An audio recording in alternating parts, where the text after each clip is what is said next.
네, 안녕하세요. 네, 이제 중학생들 대상으로 앞으로 이제 어떻게 수업할지에 대해서 문의들이 있으셔서 제가 이 영상 찍게 되었습니다. 네, 그래서 일단 보게 되면은 확률과 통계가 있습니다. 확률과 통계는 제가 뭐 말씀드렸다시피 중학생들한테 그렇게 선행에 있어서 중요한 요소는 아닌 것 같습니다. 선생님 이게 뭐 너무 쉬워서 그런가요?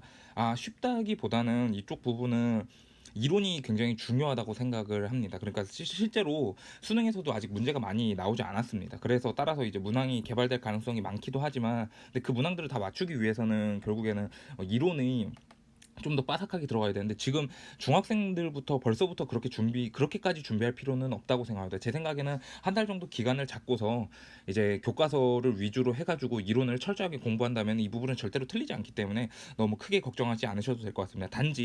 다만 이제 지금 뭐 이제 중학생 중2들, 특히나 중2들 같은 경우에는 이번에 1학기 시험 중간고사가 어려운 게 나올 수가 없기 때문에 결국엔 자꾸 섞어 나오는 개념이 여기 경우의 수 요 부분인데, 사실 이 부분도 이론적으로 대단한 게 아니라 학생들한테 이제 꼼꼼하게 이제 셀 수 있도록 하는 방법을 가르치는 거기 때문에 딱히 이거를 선행의 대상에 넣기에는 조금 무리가 있는 것 같습니다.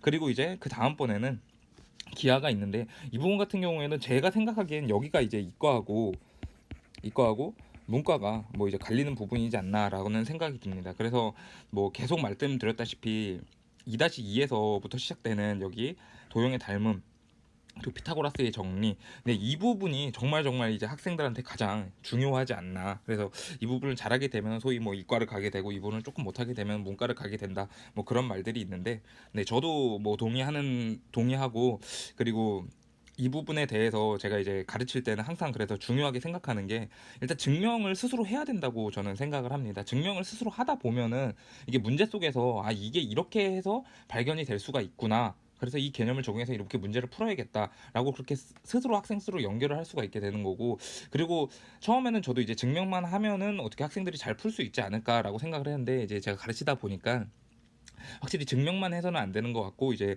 다양한 그 대신에 이제 요거는 단기간에, 아까 말씀드린 것처럼 확률과 통계처럼 단기간에 끝내는 게 아니라 좀 시간을 길게 잡고서 문제를 하나하나 학생들 스스로 탐구해 나가는 시간이 걸리는 그런 단원인 것 같습니다. 따라서 이거는 시간이 많이 걸리기 때문에 한번 해놓으면은 정말 배신을 잘 안 하는 뭐 그런 단원인 것 같습니다. 네. 그리고 이제 함수가 가장 역시 수학에서 지금 한국에서 네, 대학을 잘 가기 위해서는 결국 잘해야 되는 게 함수에서 이어지는 그 미분까지 이어지는 이 부분을 굉장히 잘해야 되는데, 이 부분은 정말 이제 이론하고 문제가 적절하게 조화를 잘 이루어야 한다고 생각을 합니다. 그래서 저도 이제 학생들한테 계속해서 이거를 어떻게 풀어야 되는지, 뭐 이제 뭐 수업 시간에 자꾸 눈으로 풀어라 이런 말을 하는 이유가 뭐냐면은, 이제 여기선 정말 이론이 완벽하다면은 의외로 되게 문제가 쉽게 풀리는 경우들이 정말 많습니다. 따라서 제가 학생들한테 자꾸 이제 생각해서 눈으로 한번 풀어보는 게 어떻겠냐라고 하는데, 이제 시험장 가서도 제가 그렇게 하라는 말은 아니고, 이제 그 방법이 이제 쓰다 보면은 학생들이 이제 생각하는 걸 멈추는 경향이 있어가지고, 제가 자꾸 이제 생각을 해가지고 문제를 좀 쉽게 풀어보는 노력을 해봐라라고 해가지고 제가 그렇게 수업을 하고 있습니다. 네. 그리고 이제 또 이거와 관련된 단원이 문자와식, 수화연산인데, 여기서는 이제 수화연산 같은 경우에는 새로운 숫자들을 이제 정의하고 그거에 관해서 이제 문제를 풀게 되는 것인데, 그래서 이제 선행의 관점에서 본다면 이 부분은 딱히 중요치 않습니다. 이제 오로지 중요한 것이라고는 이제 수혜 체계가 어떻게 이루어져 있고 그 안에 혹시 연산을 할 때 특징이 있다면은 그 특징적인 연산을 내가 알고 있는가, 요 정도만 가볍게 파악해 주시면 될 것 같고, 그래서 이제 내신 대비를 할 때는 물론 다릅니다. 내신 대비를 할 때는 이제 아까 전에도 말씀드렸다시피 이번에 2학년 1학기 그 순환소수 같은 경우에는 어렵게 나오는 게 그 개수세기 문제였는데, 근데 결국 그 개념이 여기 경우의 수하고 자꾸 연결이 돼가지고 이게 좀 학생들을 괴롭혔던 것 같은데, 그 부분 같은 경우에는 내신 기간에만 집중적으로 하면은 충분히 다 맞출 수 있다고 저는 생각을 합니다.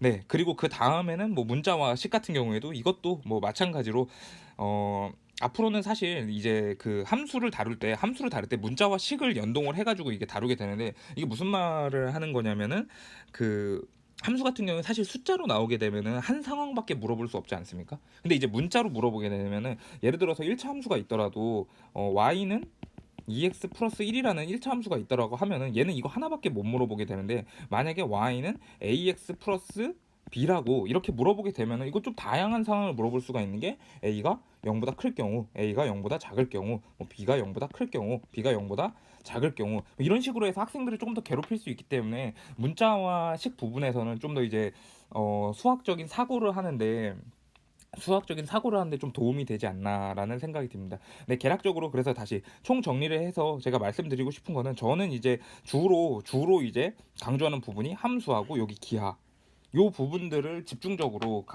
배워야 된다고 생각하고, 특히나 이제 중3이 끝나기 전에 제가 항상 그 어머니들께 그 제시하는 목표가 어디냐면은 미적분까지는 좀 끝냈으면 좋겠다 라고 항상 말씀을 드립니다. 그래서 이제 제가 뭐 이제 가르칠 때 특징적인 거는, 뭐 아까 말씀드렸다시피 그 함수를 부분에서 막 눈으로 푼다, 뭐 이런 얘기를 말씀을 드리는 게, 제가 학생들한테 가르칠 때 가장 중요하게 여기는 게 그 일반적인 특징을 봐야 된다고 저는 생각을 합니다. 함수에서 가장 중요한 건 특징이기 때문에. 근데 이제 그 특징에서 보면은 평행이동이라든지 이제 확대 축소라든지 이 부분을 굉장히 강조하게 되는데, 이 부분이 지금 교육 과정에서 좀 흩어져 있습니다. 흩어져 있는데, 저는 이거부터 가르치고 시작을 하는 이유가 뭐냐면은, 어 확대 축소하고 평행 이동을 시키게 되면은 기본적인 함수 모양으로 바꾸게 되면은 학생들이 생각하기가 좀 되게 편해지는 것 같습니다. 그래서 이제 그러다 보면은 뭐 쉽게 눈으로 풀 수 있는 문제도 나오게 되는 거고, 훨씬 더 개념적으로 학생들이 이해하기가 쉬워지는 것 같습니다. 뭐 예를 하나 들어보면은, y는 x 제곱이라는 2차 함수가 있을 때 항상 이게 기본꼴이 됩니다. 이게 기본꼴이 되는데, 항상 학생들한테 물어볼 때는 y는 x 제곱을 물어보는 것이 아니라 y는 ax 제곱 플러스 bx 플러스 c를 물어보게 되는데, 이거를 이제 평행이동과 확대 축소 관점에서 이해하게 되면은, a는 x 마이너스 알파의 제곱 플러스 베타, 이런 식으로 고쳐지게 되는데, 이거는 x축 방향으로 알파만큼, 그리고 y축 방향으로 베타만큼, 그리고 이제 y는 x제곱 그래프를 a분의 1 배한 효과가 되게 됩니다. 근데 이거를 가르치는 이유가, 만약에 문제를 풀 때 이 상황이 조금 더 복잡하다고 생각이 들면 학생들이 그냥 y는 x제곱을 생각한 다음에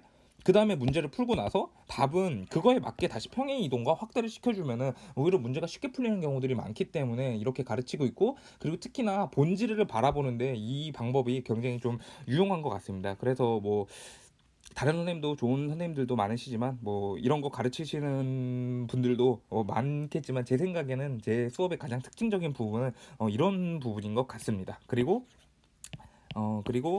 이제 기하 부분 같은 경우에는, 뭐 아까 전에도 말씀드렸다시피 이제 저는 증명을 이제 중요하다고 하시는 선생님들도 계시고, 이제 증명 안 중요하다고 하시는 분도 계시는데, 저는 일단 기본적으로 기초적인 거는 다 할 거는 해야 된다고 생각을 하고 있습니다. 그래서 이제 증명 같은 경우에도 특히나 학생들한테 제가 백지를 주고서 지속적으로 물어보면서 지금 지속적으로 테스트를 하고 있습니다. 스스로 이제 돌파할 수 있게끔.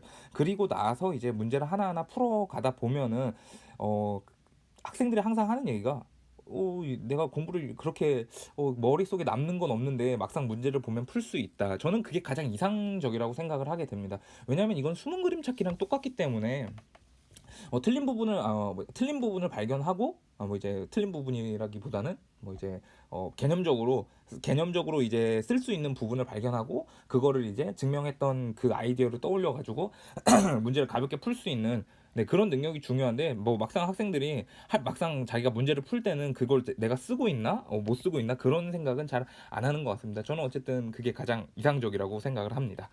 네, 앞으로 저는 수업을 이런 식으로 나갈 생각이고, 그리고 이제 이번에 제가 어머니들한테 전화를 받으면서 느낀 게, 학생들 걱정하시는 게, 제가 이제 항상 풀이 과정을 좀 단순화시키는 걸 많이 요구하다 보니까 어머니들께서 걱정하시는 게, 이제 기초 연산 같은 것들이 자꾸 틀리지 않나, 뭐 그런 말씀들을 많이 하셔서 저도 이제 쓰는 것도 중요하다고 생각을 합니다. 특히나 이제 그 계산 실수가 많은 학생들 같은 경우에도 기본적인 문제들에서 자꾸 실수가 나오게 되면은, 저도 이제 어쨌든 기본 문제를 틀리는 건 잘못됐다고 생각하기 때문에 앞으로는 이제 수업 시간마다 한 10문제 정도씩 해가지고 제가 따로 준비를 해가지고 학생들이 그 문제를 풀고서 제가 확인하는 시간을 가질 수 있도록 해가지고 기본적인 문제도 틀리지 않도록 하겠습니다. 그리고 이제 심화 문제 같은 경우에는 지금까지 해왔던 것처럼 이제 블랙라벨이라든지 이제 제 프린트라든지 조금 더 어려운 문제들로 해가지고 문제를 풀어보고 틀린 문제에 관해서는 지속적으로 다시 볼 수 있게끔 해가지고 똑같은 문제가 나오면 틀리지 않게끔 할 수 있도록 하겠습니다. 네. 그리고 이제 혹시라도 뭐 제가 계속 말씀드리지만 수업에 이제 뭐 반영하기를 원하시는 뭐 교재라든지 프린터라든지 뭐가 있으시면 언제든지 편하게 말씀해 주시면 제가 그거 반영해서 수업할 수 있도록 노력하겠습니다. 네, 여기까지 하겠습니다.